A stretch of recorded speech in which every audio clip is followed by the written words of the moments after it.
Okay, so as I'm working, and hopefully everybody would do this when they're working on their layouts and everything, would uh, take pictures as you go, and then you'd have something to maybe talk about and uh, and show. So that's what I do. I take pictures a lot of things, and so here's some pictures of,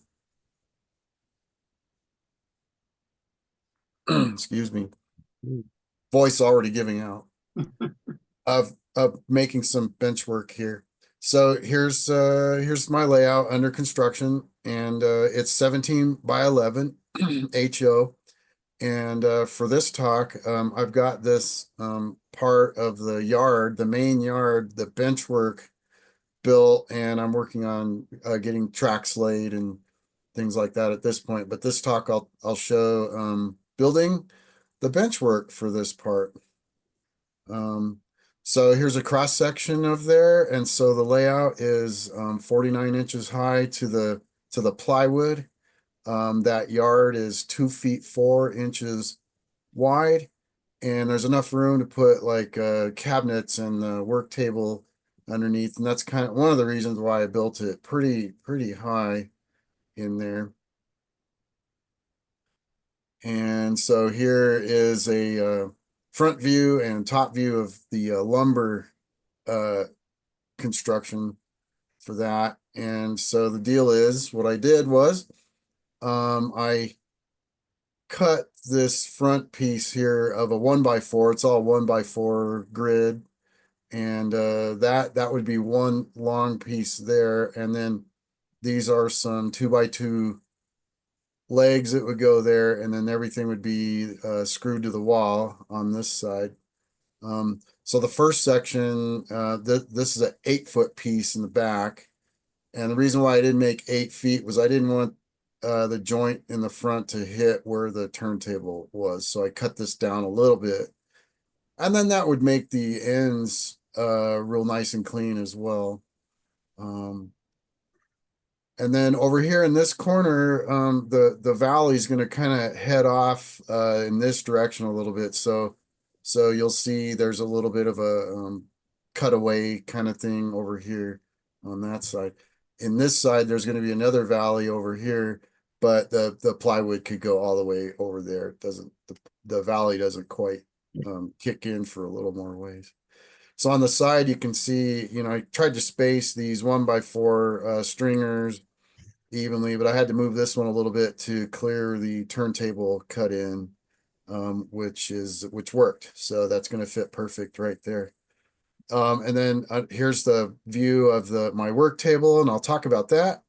And then I'll show you some, I've got a roll around now modeler toolbox there that goes there. And then these are some rescued cabinetry from the chem lab from many years ago that I pulled out of the dumpster. And I've had those for quite a while for storage and so on. So those fit real nice under there. So the first thing I did was made some legs, and these legs are 2x2 legs that are ripped from 2x4s, because 2x2s that you buy in the store are notorious for warping. I found that if you rip some good 2x4s, that they stay pretty straight. I put leveling feet in there that came from, I'll show you where those came from, but those were in a benchwork kit that a fellow model railroader who moved out of town gave to me, and I painted them the same color black that the modules are painted. So the modeler that left, again, his name escapes me, sorry, but it's been a while. He gave me a box of this Seavers benchwork. I don't think it was quite as big as this 4x8 table in there, more like some of maybe one or two of these sections in here, but I threw these pictures up from their website to show what Seavers benchwork looks like. You can buy all these pre-cut, pre-built sections. But he left town and he gave away a bunch of stuff, and we all auctioned off a bunch of stuff, but I hung on to this box of lumber for this reason, selfishly. And and use some of these parts for my benchwork, which I'll show you. This lumber, by the way, for this Sievers company, their lumber is top quality, so it's really good, straight, nice looking lumber. Worth the cost if you're going to spend the money there. So the first thing I did was made that first ladder section. So I assembled this on this table here, made sure it was all level and flat, and screwed these stringers in from the back. And then I placed it against the wall, made sure it was perfectly level, straight across. And then this stringer here, it's right center in the room, centered, totally in the middle of the room there. And so here it is all. When I put it to the wall, I clamped the other two legs back there temporarily till I got it all set, and then just screwed it into the wall. So that's the first section done. And then here's another view of that.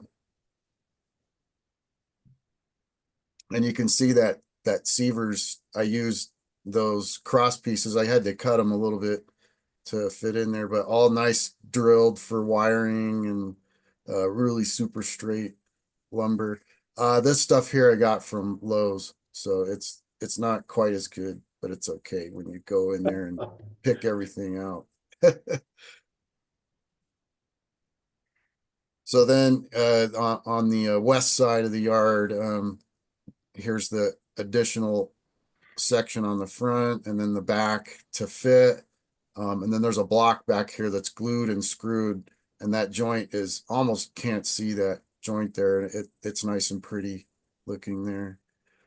And you can kind of see that little jog or cutaway that for the valley that's going to go up in here in this area. And then this is the east side, pretty similar.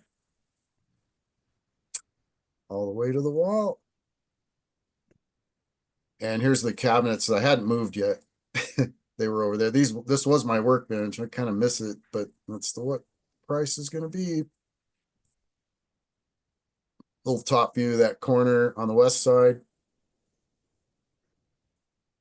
And then here's the corner on the east side. And then, so the plywood is 8 feet long, and when I cut it, it's going to end here. And so I had to put an extra stringer in just for the break on the plywood. So then I put another piece of plywood in on that one and had something to screw the plywood down to. So same thing for this side, just a little section there. And I got plenty of this 1x4 like scrap laying around from everything, all the projects I do. So no problem there. These are the blocks that, because I didn't screw in from this side for this part, I kind of built it on the wall, and then so for these parts that came out, I put a cleat there and screwed that in there. So here's the plywood in there, so it breaks right in the middle of the room, goes 8 foot down, and then there's a little, I don't know, 6-inch piece at the end there. And here's what it kind of looks like right now. And you can barely see an outline maybe of the turntable. And I won't put this engine house here, but there will be an engine house there. This model's going to go along there.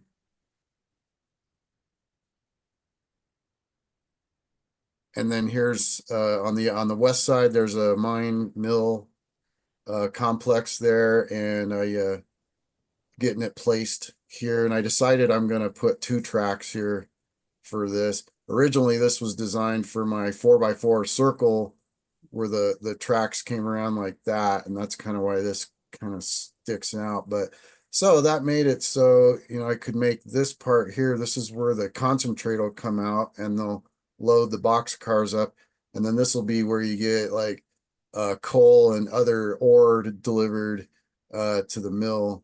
So this mill will generate its own ore, and it'll accept ore from other mines.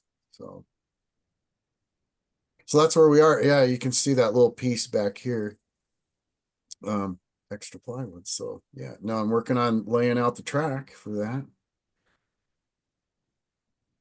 Another view there, kind of what starting to come together, starting to look like trains. All right, so underneath here, there's a table. I was gonna build a table for that and put it on wheels, but I found this on or on Amazon. Uh, this already built table, stout, adjustable with really nice rollers, and it's got a drawer in it and uh, power outlets. And with a coupon, it was 190 bucks. And I'm like, I think with the lumber and everything, I couldn't beat that, right? And so I got that built and delivered. Pretty neat table. And so for the box underneath for my toolbox, I had some scrap plywood and went crazy with the clamps here and designed a roller box for the for my toolbox there. Had really fun pulling out all my clamps and gluing and screwing this together. And then way back when I started getting involved in this division, I was contacted by another model railroader in the area who was giving away a bunch of things. And I went down and dismantled his layout. And that's where a lot of our module track came from, and switches came from, and some rolling stock. But he had a bunch of casters, and these are some of the casters that came from him. So use those for there. So here it is. There's my wood toolbox, got all my model tools in it, rolls around, and it fits perfect right under the desk. So, and the cool thing is too about this desk is I can either work there, or I can roll it out a little bit, or I can pull it out and watch IMSA 24 hours of Daytona and work on models in the family room. So, uh, and then this is the door to the train room, and I'm looking at this thing here. This is actually Sean gave me this bad order uh card for cars. So it's bad order in the train room, but yeah, it's kind of slick there. Rolls around. All right, so there you go. There's Benchwork for that.